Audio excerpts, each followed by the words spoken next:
The Book of the Dead by Jarvis B. Chavez.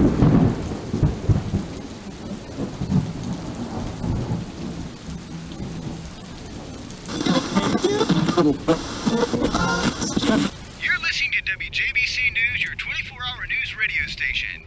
Good evening, I'm Brock Bradford, bringing you today's sports wrap-up. In college sports, it was a great victory for the Miskatonic University women's field hockey team as they make their way into the quarterfinals. Team captain Lucretia Borges says they're out to kill their competition. Go fighting cephalopods! On a completely unrelated note, the bodies of the opposing women's field hockey team are found decapitated behind the stadium. Police remain completely baffled and have no clues. Wow, you really hate to see that happen. Now, turning to pro sports, it was a big day for...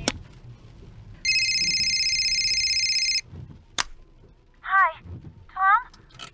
Did you get to the meeting spot yet? Hey, Jennifer. Yeah, I just drove up. I am glad it finally stopped raining, babe. It's out in the middle of a really forested area and hard to find at night. The place she told me to meet her is in the parking lot of an old abandoned coffee shop off the state highway. Do you see her yet? No, she's not here. It's 5 minutes to 10. I got here a little early.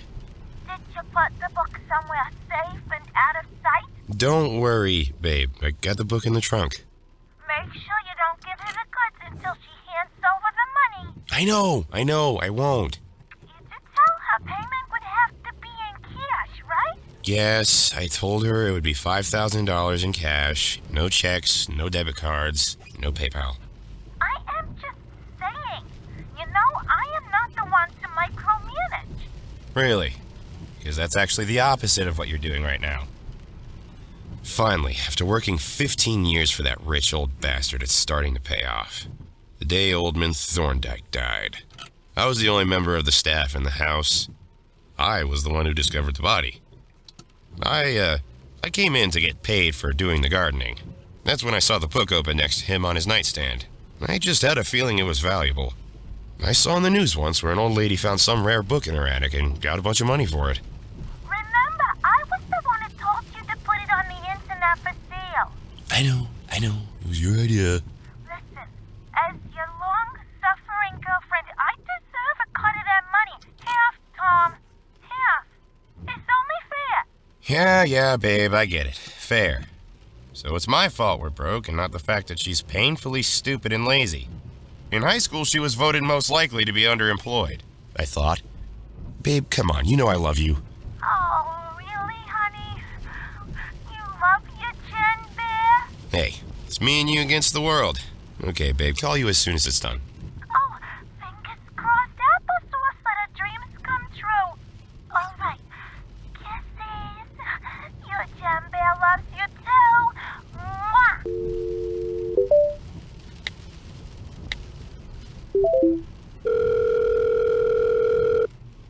Yes, I'd like to confirm that last flight to Miami is at 12 midnight tonight.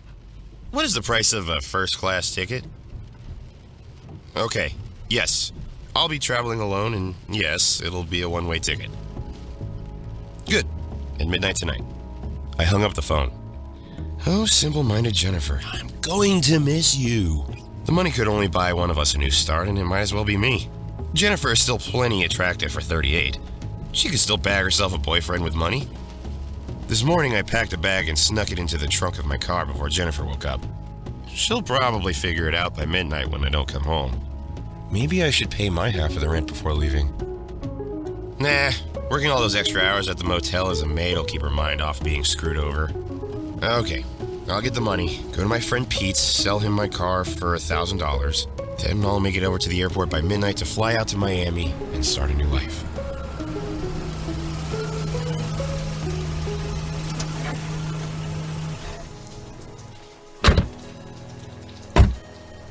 I stepped out of the car and pulled the book out from my trunk. I sat on my car's back bumper and lit a cigarette. I started thumbing through the pages. It was a very thick and heavy book. It was bound in some type of funky leather. It was also written in some crazy foreign language. The book contained creepy-looking drawings that looked otherworldly and almost demonic. I can't imagine anyone wanting this thing. I was surprised when I got an offer for it.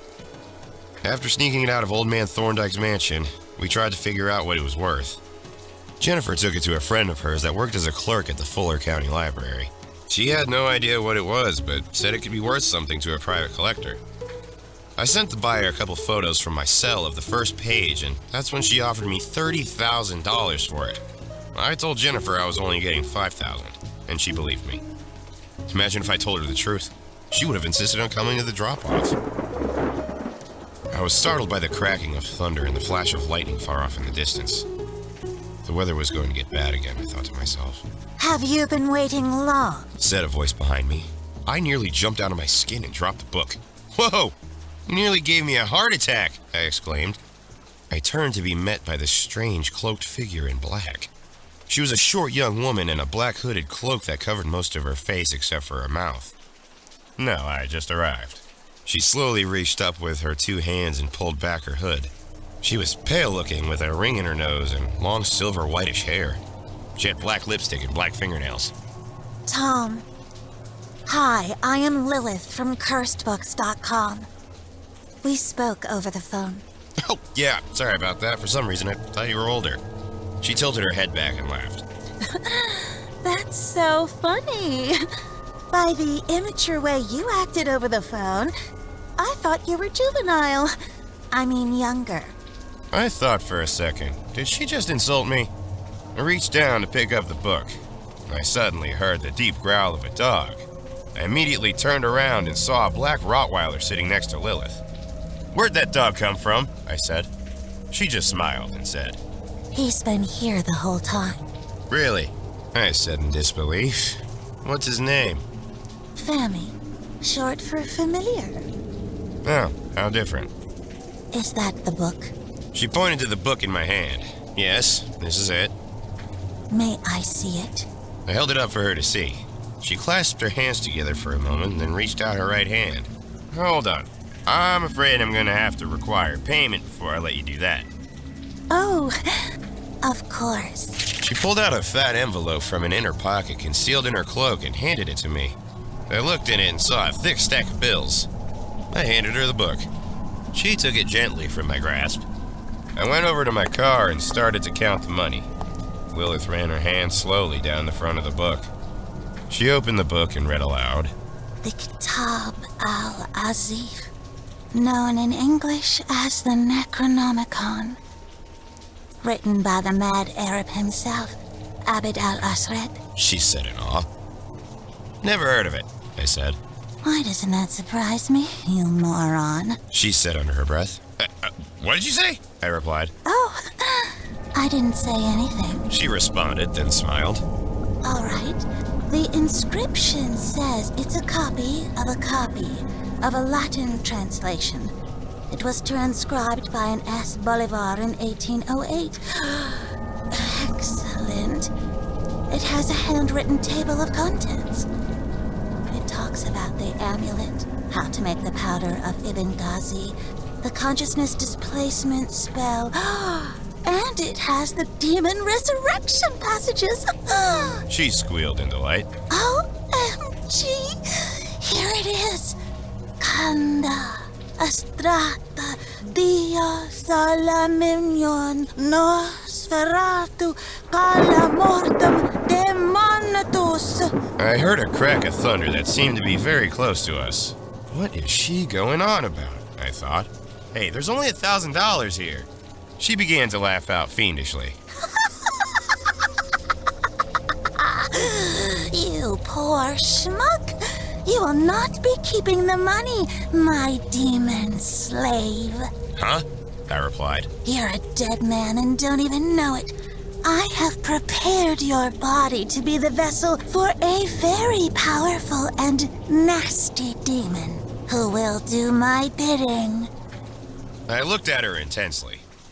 I then broke out into laughter. What assorted drugs are you on, babe? Aren't you taking this goth girl cosplay thing a little too far? Yeah, okay, evil spirits and scary demons. Boo! Boo! Sure, babe, why not? What next? You gonna conjure up Casper the friendly ghost for me? She slowly turned towards me, opened her eyes wide and bared her teeth. Lilith gave me a look, like she was about to explode. Then she all of a sudden dropped the book. She seemed to lose her balance and began stumbling around like she was choking on something or having some kind of seizure. She then stopped and stood straight up. When she raised her head, I saw that her eyes appeared to be jet black with no discernible pupil or iris. She raised her clenched fists over her head and screamed out. Yes! She pounded her chest with her fist and began laughing out loud. I once again live. Okay, maybe I was wrong about the demon thing. This wretched girl chose the wrong spell, and instead of preparing you as the vessel, she inadvertently offered up herself instead. That's why you should leave the reading of dead languages to the dead. She also failed to invoke the demon obedience passage. That is why I am free and unbounded from anyone's control. I was a giant when I last walked the earth. Violence and terror roamed the world like a predatory animal. We consumed the flesh of our enemies and the weak. We crushed the mightiest of mountains to dust beneath the soles of our feet. Do you know what it is like to be cursed to an existence without flesh? You still have hunger for food and carnal desires, but you can never satisfy them. I will raise a mighty demon army with the passages in this book. I fear the life force of young people from that direction. She pointed towards the college down the road. Yes. I also see a river nearby that may also suit my need. The demon smiled with glee. She stared down at her hands. This body doesn't hold much power. I will have to find a more suitable receptacle to continue my conquest of the world. She looked at me, raised her finger, and pointed. Yours will do nicely. Hey, Lucifer, before you call dibs on me, you mean this book? I held it up. I had managed to pick it up without her noticing while she went on her maniacal rant. She turned and looked behind her where she took possession of Lilith. Then the demon turned and pointed her finger at me. You will give me the book. I'm gonna have to take a strong pass on that one, Chief. And you shall die. She ran towards me. I took a deep breath. I placed my right hand on her forehead as she got close. Hey, what are you doing? I was holding her tiny 5-foot 3-inch frame back. She was trying to swing and kick at me to no avail. It was almost cute. Hey, what type of trickery is this? My takeaway from all your ramblings is you're stuck in and limited by the body you inhabit. Am I right? Maybe. The demon responded reluctantly. That's what I thought. So, for now, I'm gonna put you in the trunk of my car. No, wait. I am scared of small spaces. She cried out. You shall pay for this. By the night's end, I shall feast on your soul. Yeah, good luck with that. I stuffed an old sweaty gym sock in her mouth I found in the inside of my trunk. She went cross-eyed for a second and looked like she was going to barf. I threw her into the trunk of the car. I pulled my backpack out of the trunk and threw the book into it. I then slammed the trunk shut. I turned to walk to the driver's side of the door when there was a huge explosion. It knocked me down to the floor. Wow! What the? As I started to stand, I heard a muffled voice. I turned and saw the demon leap from what was left of my trunk. She spat out the sock in her mouth. FYI, you have a really disgusting case of athlete's foot there. You shall pay for this insolence. It seems this young woman is a bit of a sorceress. I possess her mind and all her knowledge. Yes, she may still prove to be useful after all. Ooh, crap! I threw my backpack on and started to run. I ran towards the woods at full speed. Oh, Tom, must we play this cat and mouse game? I am coming to get you. I am coming to kill you. Running is futile. She yelled out at me. You are nothing more than a thief. You stole this book from a dead man for what? 30 pieces of silver. I would really like to help you out, but my mom told me to never talk to strangers, which I am almost sure includes demons. I knew it. prejudiced against demons? Where are all the bleeding hearts and protesters for demon rights? What? Demon lives don't matter? No, demons don't exist. I tell you, it's a conspiracy. I can talk about this subject all day. Don't get me started, but I digress. You are a scoundrel, Tom, and not worthy of forgiveness or redemption.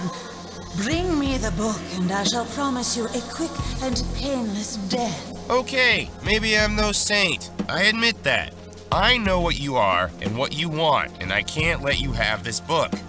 Well, listen to you. You almost sound like one of the righteous. Oh, please. You don't care for anyone other than yourself.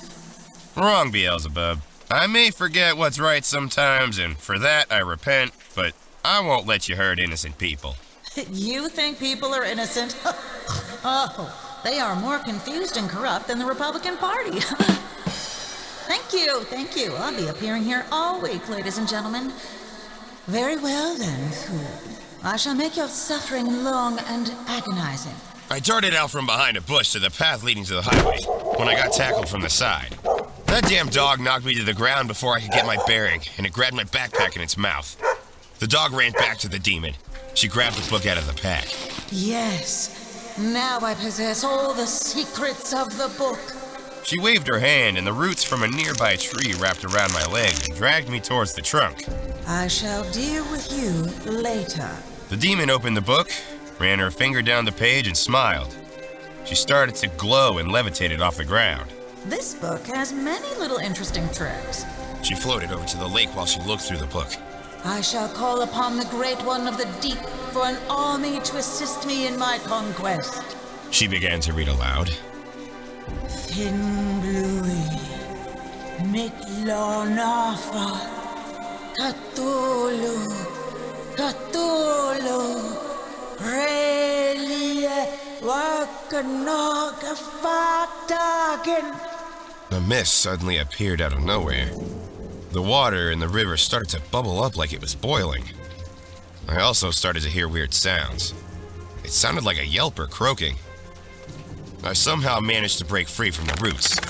I grabbed a small rock, kissed it, wound it up like a major league pitcher, and threw it with all my might at her. I beamed her in the back of the head and she dropped the book. You insignificant little ant, I will destroy you. She advanced towards me. I ran across the road to the forest on the other side. She stopped in the middle of the road. She pointed at me and began to glow in a red light that started to become more and more intense.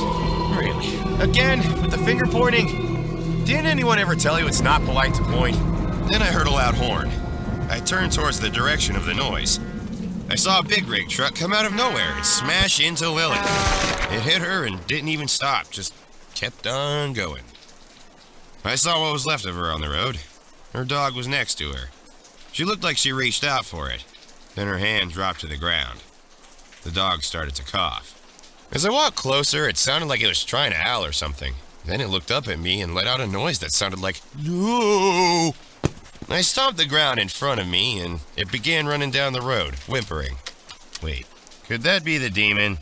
Did she leap out of Lilith's body just before she died? Now the demon would be stuck in the dog.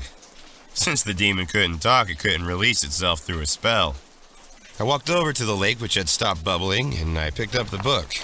I grabbed a miniature bottle of vodka from my backpack. I poured what was left of the vodka on the book and lit it on fire with my lighter. I sat on the ground and just watched the book burn. I guess I'll just go home. I'll just tell Jennifer that Lilith never showed up. On the bright side, I still had Lilith's $1,000. I heard a crack of thunder. I looked up towards the sky, which I fully intend to share with Jen. I said aloud to no one in particular. Should see if my car will start, or am I gonna have to order an Uber or something? I suppose this is what I get for posting on Craigslist.